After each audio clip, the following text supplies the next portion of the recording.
안녕하세요. 한림대학교 식품영양학과 16학번 임민호라고 합니다. 이번에 한림대학교 식품영양학과에서 유튜브를 개설해서 제가 그중 한 명 출연자로 나오게 되었는데요. 그래서 제가 할 프로젝트는 한 달 동안 처음 2주는 닭가슴살 2주를 먹고 다음 그 후에 2주는 단백질 보충제를 먹는 프로젝트입니다. 이 프로젝트를 제가 한 이유는 지금 여름도 다가오기도 하고 남성분들이 이제 몸 만드는 거에 관심이 많으니까 닭가슴살을 먹어야 할지 단백질 보충제를 먹어야 할지 이 두 가지 중에 제가 몸으로 직접 체험함으로써 뭐가 더 직접적으로 효과가 나타나는지를 확인하기 위해서 제가 이 프로젝트를 진행하게 되었습니다. 영상은 총 두 개로 나갈 거고요. 지금 보시는 영상은 기초 지식이나 이론편, 그리고 이 다음 편은 제가 이 프로젝트를 통해서 느낀 점과 직접적인 결과 수치를 보여드리면서 영상을 마무리할 겁니다. 이 프로젝트에 대해서 조금 더 자세하게 설명하면 그 처음에 2주는 이제 닭가슴살을 2주 동안 먹을 건데 완벽한 식단은 아니고 식이섬유와 유산균, 소화가 잘 되게 이렇게 먹어줄 거고요. 다음 2주는 단백질 보충제와 일반식을 먹을 건데 총 한 달 동안 먹을 때 라면이나 이런 나트륨은 좀 제한을 할 겁니다. 왜냐면은 나트륨은 체내 수분을 너무 많이 잡아먹기 때문에 몸 체중량이라든가 아니면 근의 선명도가 좀 차이가 많이 날 수가 있어서 나트륨을 좀 제한하면서 한 달 동안 프로젝트 진행해 보겠습니다. 추가로 운동도 같이 해서 이 편에 제 몸이 어떻게 변화했는지 같이 보여드리겠습니다.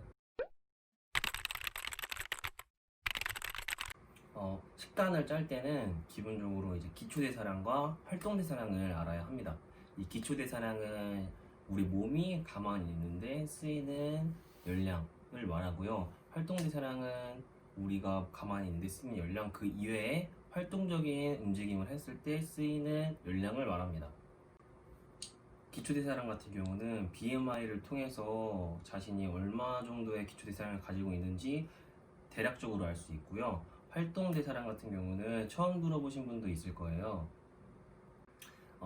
활동대사량은 자신의 기초대사량 곱하기 활동 개수라는 것을 곱해 주어야 해요. 이 활동 개수는 뭐냐면 1.2부터 1.9까지 숫자가 커질수록 고강도 움직임을 많이 하는 사람임을 뜻한데요. 자신의 기초대사량과 활동대사량을 더해서 자신이 하루에 얼마나 섭취해야 하는지 알 수 있습니다. 얼마나 먹어야 되는지 알았으면은 하루 3끼 어떤 거를 얼만큼의 비율로 먹을 건지를 생각해 봐야 합니다. 이는 목적에 따라서 달라지는데 첫 번째로 근성장의 목적이라면 자신이 하루에 필요한 열량만큼 먹되 단백질 비율을 높이고 지방의 비율은 낮추면서 운동을 해야 합니다.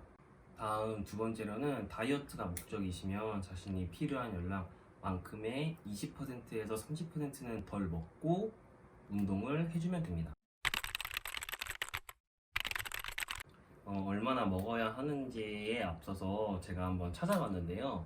2015년 한국 영양학회지 기준 19세에서 29세 남성 권장 섭취량은 65g, 여성의 권장 섭취량은 55g입니다. 보통 학회에서는 권장하는 목적에 따라 단백질 섭취하는 양이 좀 달라지는데 대사를 유지하는 기본적인 필요량은 kg당 1.2g을 드시면 되고요. 근손실 방지, 근성장을 위해서는 체중당 1.6g, 그리고 운동선수 분들 같은 경우에는 1.9g에서 2.3g 정도를 드시면 됩니다. 이런 정보들을 통해서 자신이 얼만큼의 단백질을 먹어야 하는지 계산해서 드시면 됩니다.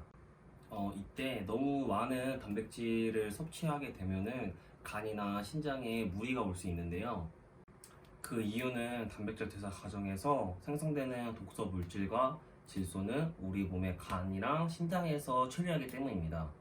이 무리가 계속적으로 가다 보면 우리 몸에서 신부전증이나 통풍을 유발할 수 있기 때문에 너무나 많은 단백질 섭취는 좀 제한하셔야 합니다. 지금까지 단백질에 대해서 얘기를 많이 했는데 기본적으로 단백질을 얻기 위해서는 단백질은 크게 두 가지로 나눌 수 있는데요. 식물성 단백질과 동물성 단백질로 나눌 수 있습니다.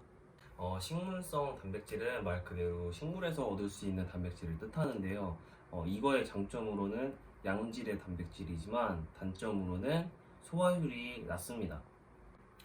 또 다른 장점으로는 식물성 단백질은 미량 영양소를 함유하고 있는데요. 이 미량 영양소는 근육 성장과 회복에 도움을 준다는 이런 연구 결과도 있습니다. 그 다음은 이제 동물성 단백질인데요. 이 동물성 단백질은 말 그대로 동물한테서 얻을 수 있는 단백질을 뜻하며 장점으로는 소화율이 높지만 단점으로는 지방과 콜레스테롤이 많아서 먹는데 좀 제한적으로 두셔야 해요. 동물성 단백질의 대표적인 게 이제 닭가슴살이랑 뭐 계란 등등이 있겠죠? 근데 제가 또 찾아보다가 이 계란에 대해서 한번 찾아봤어요, 연구 결과를. 근데 이제 전란, 흰자와 노른자를 다 먹은 집단과 흰자만 먹은 집단을 비교해서 한 연구 결과가 있는데 결과적으로는 전란을 먹은 집단이 효율적인 근성장을 보였다고 합니다. 그래서 저는 앞에 2주 닭가슴살 먹을 때 계란을 전란을 같이 먹을 생각입니다.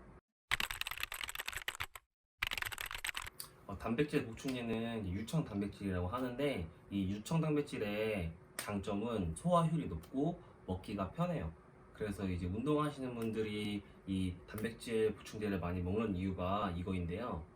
제가 찾던 도중에 좀 흥미로운 사실을 하나 발견했습니다. 그게 뭐냐면 이제 류신이 우리 몸의 근성장에 도움이 된다는 정보인데, 류신은 체내 필수 아미노산 중에 하나이며 단백질 합성을 최대화하기 위해서는 매 끼니당 류신이 2.5g 정도가 함유돼 있으면 좋다는 정보를 제가 봤습니다. 그래서 제가 산 단백질 보충제는 류신이 1회 제공량당 2.5g에서 3g이 들어있는 그런 보충제를 샀습니다. 여기까지가 지금까지 제가 알아본 정보와 지금 보시는 분들에게 알려드리고 싶은 정보였습니다. 그리고 이제 이 다음 편에서는 제가 한 달 동안 프로젝트를 했던 것들의 이제 과정, 결과, 그 느낀 점들을 소개하겠습니다. 그러면 여기까지 하겠습니다. 안녕.